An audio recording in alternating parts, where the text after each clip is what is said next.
10, 9, 8, 7, 6, 5, 4, 3, 2, 1.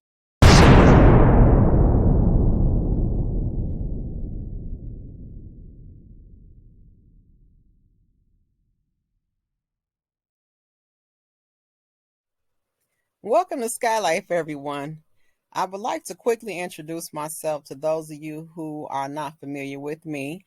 My name is Sky Life, and I was born and raised on the south side of Chicago, east side, Chicago stand up. And I've been following the R.Kelly case for the duration, the past 4 years. And my plan is to make very short videos regarding things that are actually happening in the trial and not stuff that you guys have been hearing, myths and rumors and, people's personal opinions about him being innocent or him being guilty because of their own personal experiences. We're going to talk about factors that are actually happening in the case. So I would like to start off with talking about his charge of RICO. So R.Kelly was charged with RICO in a New York federal trial. That was one of his charges, and that is why he got so much time. For those of you who are not familiar, R.Kelly had got 30 years in prison, with that charge being the weight on his case. So yes, RICO, Racketeering, Influence, and Corrupt Organizations Act, that we are all familiar with, where crime bosses and gangs were used to be taken down because of their criminal activity due to drug sales and murder. And yes, they charged R.Kelly with RICO. So the prosecutors stated that he used his musical career to basically entice minors and women for sex.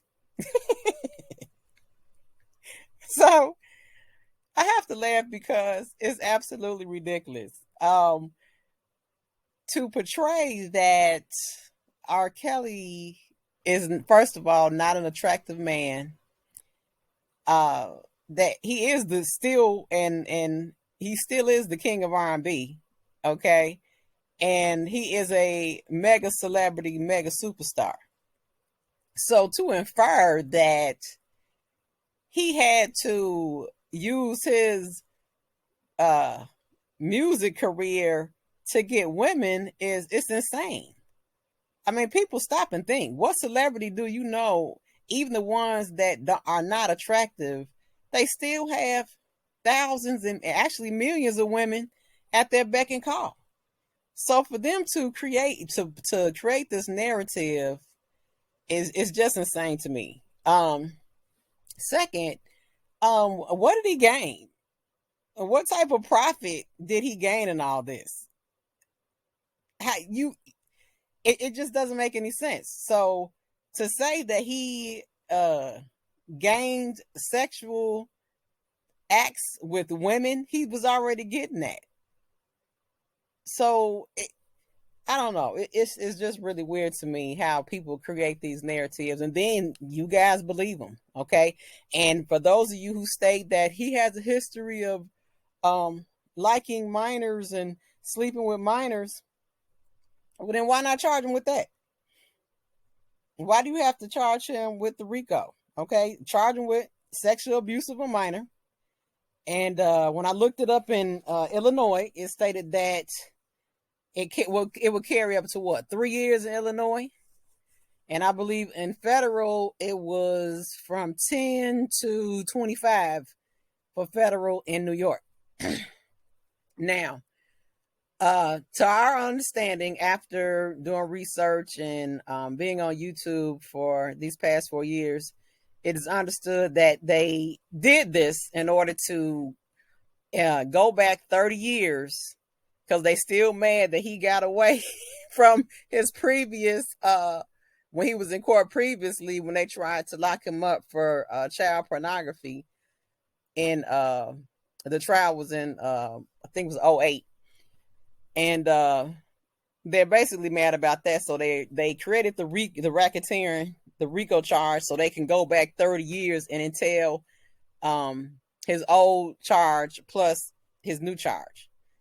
But I must say, in regards to the charge of the sexual abuse of minors, the women in his New York trial for those charges, the one child was like 17 and 9 months.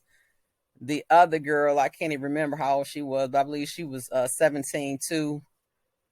And it turned out that R.Kelly asked them how old they were. And they both stated by their own admission that they lied about their age. Okay. So, with that being said, please understand that these were the women in the New York federal trial. They lied about their age after he asked them. And there were some other things that were going on with the case. There were some things going on with the jury, but I have to go step by step and tell you guys what's going on with his trial. And it's going to be very difficult for me, but let's focus on the RICO. R.Kelly was, the feds came in and charged him only as the criminal enterprise. And I shouldn't say the criminal enterprise. They basically charged him as one man in the criminal enterprise and he has no codees, no co-defendants. Okay. When have you ever heard that? When have you ever seen that? And whenever you seen that happen to an R&B singer? Okay. No drug sales, no dead bodies, no guns anywhere, no possession charges, no previous cases either. Okay. He has no previous convictions. Let's note that. All right. So R.Kelly is basically a one-man enterprise. Okay. All these other people that they brought in as witnesses, they let them come in and they gave them immunity. Okay.